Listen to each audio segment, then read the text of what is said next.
အားလုံးပဲမင်္ဂလာပါကိုစောရဲ့ဝိုင်းဝိုင်း channel နဲ့ကြိုဆိုလိုက်ပါဗျာကိုစော channel မှာကျွန်တော် Premier League ပွဲစဉ်တွေကို9ပွဲကျွန်တော်သုံးသပ်သွားတာဖြစ်ပါတယ်ဒါကြောင့်ဒီနေ့မှာဝိုင်းဝိုင်း channel မှာကျွန်တော်ကြိုက်တဲ့ပွဲစဉ်လေးကျွန်တော်သုံးသပ်သွားမှာဖြစ်ပါတယ်တကယ်မှဒီနေ့မှာစပိန်လာလီဂါထဲမှာဆိုတော့ပွဲအကျန်းဆုံးဒီနှစ်သင်း E Clasico ပေါ့ဗျာဒီနှစ်သင်း Real Madrid နဲ့ Barcelona ပွဲစဉ်စတင်ပြီးကျွန်တော်သုံးသပ်သွားမှာဖြစ်ပါတယ်ဒီပွဲစဉ်ကတော့ည9:45မှာကန်မှာဖြစ်ပါတယ်ဗျာဒီပွဲစဉ်ကကျွန်တော်တို့ဒီနေ့ပေးထားတဲ့ကြီးတန်းတွေထဲမှာ9ပေါင်စီအပြင်းဆုံးပွဲလေးဖြစ်တာတွေ့ရတယ်ဒီနှစ်သင်းကလည်းအမြဲလိုလဲတောက်လျှောက်ဆိုသလိုကျွန်တော်တို့က9မျိုး9မြိုင်နေကန်တဲ့ကြောင်ဒါကတော့အားလုံးနဲ့ဒန်းတူပေါ့ဗျာဒီပွဲစဉ်ကကျွန်တော်9ပေါင်းအပေါ်ရိုက်ကိုရိုက်ရမှပွဲစဉ်လို့ပဲကျွန်တော်သုံးသပ်ပါတယ်ဘာစီလိုနာရဲ့ကျွန်တော် Highland Defense တွေအကြောင်းရယ်နောက်တစ်ချက်ကဘာစီလိုနာဟာဒီနေ့ပွဲမှာ Real Madrid ရဲ့အဓိကတိုက်စစ်မှုတွေဖြစ်တဲ့ Vinicius Junior, Mbappe, Bellingham တို့တော်တော်များများပေါ့ဗျာတကယ်ကိုတိုက်စစ်မှုထက်တွေအများကြီးပါနေတဲ့အတွက်ကြောင့်ဒီနေ့ပွဲစဉ်ဟာဘာစီလိုနာရဲ့ Highland Defense ရဲ့လုံးချတိတ်တွေကြီးပဲသုံးနေတဲ့အတွက်ကြောင့်နောက်တစ်ချက်ကကျွန်တော်တို့injury ဘိုင်းတော်တော်လေးဟိုမှာများနေတဲ့အတွက်ကြောင့်ဒီနေ့ပွဲစဉ်ဘာစီလိုနာထိန်းဖို့သိမ်းဖို့တော်တော်လေးခက်အောင်မဲ့ပွဲစဉ်လို့ကျွန်တော်သုံးသပ်ပါတယ် Real Madrid ဒီနေ့မှာကျွန်တော်တို့ခြေပြက်ဂိုးပြက်အနိုင်ရရှိသွားအောင်မယ်လို့ကျွန်တော်သုံးသပ်ပါတယ်ဗျာ Real Madrid နဲ့ဘာစီလိုနာတို့ဟာနောက်ဆုံးကျွန်တော်ထိတဲ့တွေ့ဆုံမှု9ချိန်လောက်မှာ Real Madrid ဟာအသာမရခဲ့တာကျွန်တော်တွေ့ရတဲ့အတွက်ကြောင့်ဒီပွဲစဉ်ကကျွန်တော်တို့လက်စားချေဖို့အကောင်းဆုံးပွဲစဉ်တစ်ပွဲလို့ကျွန်တော်သုံးသပ်ပါတယ်ဒါကြောင့်ဒီနေ့ပွဲစဉ်မှာကျွန်တော် Real Madrid body တော်တော်လေးကောင်းပါတယ်ဂိုးပေါင်းကလည်းအကုန်လုံးနဲ့အများနဲ့အတူတူပဲဖြစ်ပါတယ်ဂိုးပေါင်းအပေါ်မှဂိုးပေါင်းအပေါ်ပဲရရမယ်ပွဲစဉ်လို့ကျွန်တော်သုံးသပ်ပါတယ်ဗျာနောက်ထပ်ပွဲစဉ်ကတော့ကျွန်တော် Sassuolo နဲ့ Roma တို့ပွဲစဉ်ပဲဖြစ်ပါတယ်ဒီပွဲစဉ်မှာဆိုရင်တော့ Roma အသင်းဟာဝေးခွင့်ကနေပြီးတော့ကျွန်တော်တို့တီရှုံးဝင်းလောက်တော့ပေးလာတာတွေ့ရတယ်ဂိုးပေါင်းစီအရာကိုကျွန်တော်ကြည့်မယ်ဆိုရင်နှလုံး9မှုရှုံးပါဗျာဒါကြောင့်ကျွန်တော် Roma နဲ့ Sassuolo ဟာဆိုရင်တော့ထိတဲ့တွေ့ဆုံမှုဟတ်တူအတွေအရာတော့ Roma တော့ကျွန်တော်အသာရတာတော့တွေ့ရတယ်ဒါပေမဲ့ဒီနေရာမှာကျွန်တော် Roma ရဲ့အနေထားပေါ့ဗျာပုံစံရကျွန်တော်ကြည့်ရမယ်ဆိုပြီးခဲ့တဲ့ပွဲမှာဆိုလဲဒါ Europa League မှာဆိုလဲ Victoria Pilsen ကိုအိမ်ဝင်းမှာ 1-2 ဆိုပြီးရလက်နဲ့ရှုံးနေသွားတာတွေ့ရတယ်ဒါကြောင့် Roma ရဲ့ခြေစွမ်းပိုင်းဟာတော်တော်လေးကျွန်တော်ဒါစဉ်းစားရမယ့်လက္ခဏာမှာအများကြီးရှိသွားပြီလို့ကျွန်တော်သုံးသပ်ပါတယ်ဗျာတစ်ချက်ကျွန်တော်တို့ဒါ Roma ကျွန်တော် Frontino ကိုလည်းအနိုင်ရရှိခဲ့တာတွေ့ရတယ်အဝေးကွင်းမှာပေါ့ဗျာ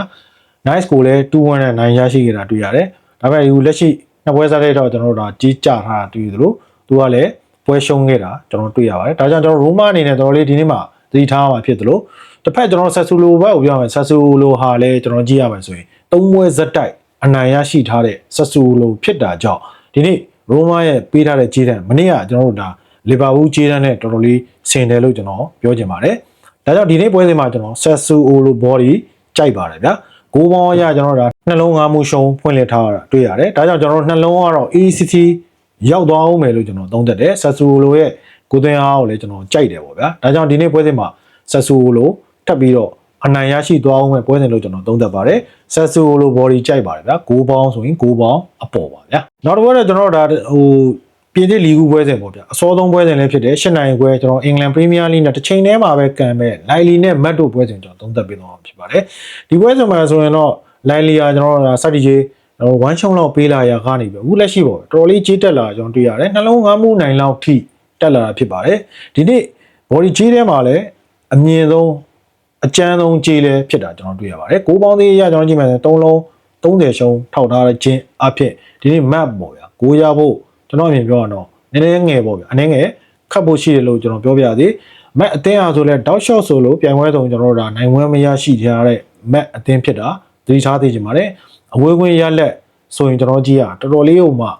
ခြေစွမ်းပိုင်းတော်တော်လေးညံ့ဖြစ်နိုင် map အသင်းဖြစ်တာတွေ့ရပါတယ်ဗျာဒီအသင်းကျွန်တော်ထဲထရမှုဟာတွေရလဲအမြဲလိုလိုဟိုလိုက်လီအနေနဲ့တော်လေးတာနေတာတွေ့ရတယ်ပြီးခဲ့တဲ့နှစ်မှာဆိုရင်ပြီးခဲ့တဲ့ရာသီပေါ့ဗျာဟို23 24ရာသီမှာဆိုရင်မက်အသင်းကိုလိုက်လီယာ1-5မှုရှုံးတော့ပဲပြီးတော့တာဖြစ်ပါတယ်ဒီရာသီမှာကျွန်တော်တို့မက်အသင်းအနေနဲ့လုံးဝကိုနိုင်ပွဲပြောက်ဆုံးနေတာတွေ့ရတယ်လို့အဝေးဝင်ခြေသွမ်းပိုင်းတော်တော်လေးညံပြင်းတဲ့မက်အသင်းဖြစ်တာကြောင့်ကျွန်တော်အမြင်ပြောရတော့လိုက်လီဒီနေ့ခြေပြက်6ပြက်အနိုင်ရရှိသွားဖို့များတယ်ပြီးကြတော့မှာ POK နဲ့ပွဲမှာဆိုရင်ကျွန်တော် POK ရွေးပေးခဲ့တယ်ဒါကြောင့်ဒီနေ့မှာကျွန်တော် လိုက်လီနေနဲ့ဒီနေ့မှာ Mac အသင်းကို ECC ပဲကျွန်တော်အမြင်ပြောရတော့6ပြက်ခြေပြက်နိုင်သွားအောင်မဲ့ပွဲစဉ်လို့ကျွန်တော်သုံးသပ်တဲ့အတွက်ကြောင့်ကျွန်တော်ဒီနေ့မှာ Lively body တော်တော်လေးကြိုက်ပါတယ်ဗျာက ကဲဒါတော့ကျွန်တော်ဒီနေ့မှာကျွန်တော်ဝမ်ကင်ဝမ် channel မှာကျွန်တော်အကြိုက်ဆုံး3ပွဲကိုကျွန်တော်ရွေးချယ်ထားတာဖြစ်ပါတယ် channel ပွဲစဉ်လေးကျွန်တော်အတူကျုံးလေးတွေပဲပြောပြသွားမှာဖြစ်ပါတယ်အစောဆုံးပွဲစဉ်ဖြစ်တဲ့ဒါပြင်တော့ထိုးပေါ့ဗျာကျွန်တော်တော့ဗီဒီယိုကတော့တော်တော်လေးနောက်ကျတဲ့အတွက်ကြောင့်ကျွန်တော်ငယ်ကျွမ်းပြီးဒါလေးတော့ခွင့်လွှတ်ပါဗျာတိုရီနိုနဲ့ဂျီနိုတော့ပွဲမှာဆိုတော့ဂျီနိုကကျွန်တော်အဆင့်20ဖြစ်နေပြီတိုရီနိုက14ပါဗျာဒါကြောင့်ကျွန်တော်တိုရီနိုအနေနဲ့ဒီနေ့မှာဂျီနိုကကျွန်တော်အရင်ပြောတော့ပေးတော်တော်လေးပေးတင်တယ်ပေါ့ level 40လောက်ပဲပေးလာခြင်းအဖြစ်ဒီနေ့ကျွန်တော်ဂျီနိုက body ကြိုက်ပါတယ်ဗျာကိုပေါင်းရတော့ဒီနေ့မှာတော့ဂျီနိုအနေနဲ့ဖွင့်ကန်များကန်လာမလားကိုပေါင်းကြီးလေးတော့တော်တော်လေးတော့ပြော့တဲ့အထဲမှာလည်းပါတယ်ဒါကတော့ကျွန်တော်ငယ်တတိထားပြီးစောစီခြင်းပါတယ်ဗျာကျွန်တော်ကတော့ဒီပွဲစဉ်မှာကျွန်တော်ဂျီနို body တစ်ချောင်းနဲ့ပဲကျွန်တော်ရွေးချယ်ပေးလိုက်ပါတယ်ဗျာနောက်တစ်ပွဲကျွန်တော်မာရော့ကာနဲ့လီဗန်တီဒီပွဲစဉ်မှာဆိုလည်းဒီလိုပါပဲမာရော့ကာနေပြီးတော့ဒါစတီဂျီကျွန်တော် level 60 65လောက်ပြီးတယ်အခုလက်ရှိလည်းအဲ့လောက်ပဲပေါ့ဗျာ level 80လောက်ဖြစ်ကောင်းဖြစ်နိုင်ပါတယ်အဲ့လောက်ပေးလာဖြစ်တယ်အဆင့်ရတယ်ကျွန်တော်19နဲ့16ဆိုတော့တိတ်မတိမ်မြေးနေထားပါပြီးခဲ့တဲ့ပွဲမှာဆိုရင်တော့မာရော့ကာဟာစီဗီလာကိုကျွန်တော်အဝေးဝဲမှာအကောင်းဆုံးခြေစွမ်းနဲ့ကျွန်တော်နိုင်ပြီးတော့သူတို့ရဲ့အဖို့တန်3မှတ်ကိုရရှိလာတာတွေ့ရပါတယ်ဗျာဒါကြောင့်ကျွန်တော်တို့မာရော့ကာရဲ့ခြေစွမ်းပိုင်းကတက်လိုက်ကြလိုက်ပါဗျာအဲ့လောက်ထိတော့စင်တန်းအဲ့လောက်ထိမရှိဘူးလို့ကျွန်တော်သုံးသပ်တယ်ကောင်းရင်လည်းကောင်းနေတယ်လို့ဒ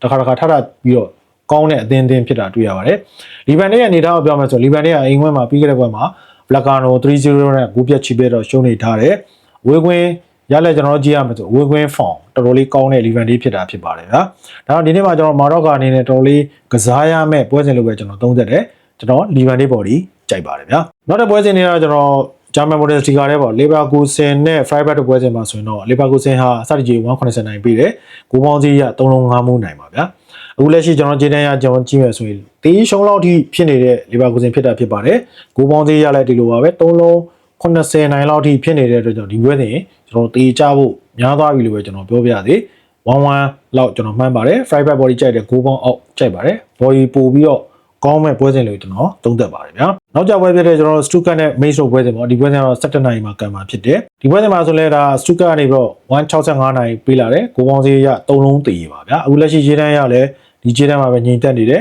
body စီရောကိုပေါင်းစီရောမပြောင်းလဲတဲ့ပွဲစဉ်တစ်ပွဲပါဗျာဒီပွဲစဉ်မှာဆိုတော့ Stuttgart အနေနဲ့ကျွန်တော်ဒါ1-0လောက်ပဲနိုင်သွားဖို့များတယ်လို့ကျွန်တော်သုံးသပ်တယ်နောက်တစ်ချက်က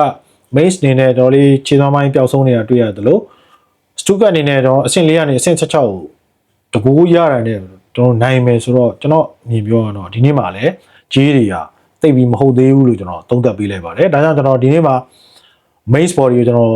ရင်းပြီးတော့ကျွန်တော်ရွေးချယ်ပေးလိုက်ပါတယ်ဗျာကိုပေါင်းကတော့ကိုပေါင်းအောက်ပါဗျာ Fiorentina နဲ့ဘောလောနာတော့ပွဲစဉ်မှာဆိုတော့ Fiorentina အိမ်ခွဲကနေတော့ level 10ပြားပေးတယ်ကိုပေါင်းစီအရာကျွန်တော်နှလုံး30ရှုံးပါဒီပွဲစဉ်ဒါနှစ်ဖက်ကျွန်တော်အမြင်ပြောတော့ချကြအောင်မယ်လို့ကျွန်တော်သုံးသပ်တယ်ဒါကြောင့်ကျွန်တော်ကိုပေါင်းအပေါ်ကြိုက်ပါတယ်ဗျာဒီပွဲစဉ်ကျွန်တော်ဒါ1-1လောက်အောက်ထစ်ကတော့တွားမှာဖြစ်ပါတယ်30လောက်ရင်းပြီးတော့ဒီပွဲစဉ်ကိုပေါင်းအပေါ်ရရင်ကျွန်တော်မရှုံးနိုင်ပါဘူးနောက်ပွဲဆိုတော့လာဇီယိုနဲ့ဂျူဗင်တက်တို့ပွဲစဉ်ပဲဖြစ်ပါတယ်ဒီပွဲစဉ်မှာဆိုတော့ဂျူဗင်တက်ကအဝေးဝန်းနဲ့ level 5မှုပေးတယ်ကိုပေါင်းစီရ2-5မှုရှုံးပါဗျာဒီခြေတန်းကတော်လေးတော့ညီတက်နေတာတွေ့ရတယ်ကိုပေါင်းစီလေးတော့အနည်းငယ်မြင့်တက်လာတဲ့ဖြစ်တာတွေ့ရပါတယ်ဗျာဒါဒီပွဲစဉ်မှာဆိုတော့ဂျူဗင်တက်အနေနဲ့အဝေးဝန်းမှာကျွန်တော် Real Madrid နဲ့အင်လန်ကလာကန်လာတဲ့အတွက်ကြောင့်ဒီပွဲစဉ်ကျွန်တော်တို့လာဇီယိုပဲကျွန်တော်ကြိုက်ပါတယ်ဂျူဗင်တက်ဟာလုံးဝကိုနိုင်ပွဲပျောက်ဆုံးနေတဲ့အတွက်ကြောင့်ဒီပွဲစဉ်ကျွန်တော်အမြင်ပြောရရင်တော့လာဇီယိုကျွန်တော်နိုင်သွားနိုင်တယ်လို့ကျွန်တော်တွေးပါတယ်ဗျာဒါကြောင့်ကျွန်တော်လာဇီယို body ကိုကြိုက်တယ်ဂျူဗင်တက်ကတော့ကျွန်တော်ဒါ level 5မှုလောက်ပဲပေးတာချင်းအဖြစ်ဒီပွဲစဉ်ကျွန်တော်9ပေါင်းအပေါ်ပါကြိုက်ပါတယ်ဗျာကဲဒါတော့ဒီနေ့မှာကျွန်တော်ကိုယ်ရေး channel မှာ111 channel မှာတော့ကျွန်တော်ကြိုက်တဲ့ဟာ3ပွဲအပြင်မှာဒီပြင်ပွဲလေးတွေကျွန်တော်အတူကျုံးလေးတွေသုံးသက်သွားတာဖြစ်ပါတယ်ကြိုက်တဲ့ဟာလေးတွေရွေးချဖို့ကြားဖို့လဲကျွန်တော်ပြောချင်ပါတယ်ဗျာပြောချင်ပါတယ်ဗျာဒါကဒီနေ့မှာလည်းကျွန်တော်တို့တကယ်ရောမျိုးအများဆုံးဆော့မှာ3ပွဲလောက်ပဲဆော့ကြဖို့ကျွန်တော်ပြောချင်ပါတယ်မနေ့ကကျွန်တော်2ရောင်းပွဲကြာသွားတဲ့ကြောင့်မနေ့ကလာဝယ်တဲ့တငယ်ချင်းတွေတော်တော်များပါတယ်မနေ့ကတငယ်ချင်းတွေကျွန်တော်တို့အစားထိုးပြန်ပေးသွားမှာဖြစ်တယ်လို့ဒီနေ့မှာလည်းကျွန်တော်တို့ရောင်းပွဲထွက်ရှိမှာဖြစ်တဲ့အတွက်ကြောင့်ကျွန်တော်တငယ်ချင်းမျိုးတွေဒီနေ့မှာလာရောက်ပြီးတော့ဝယ်ယူဆော့သားနိုင်ပါဗျာအားလုံးပဲအပေါင်းကြကြပါသည်ဗျာ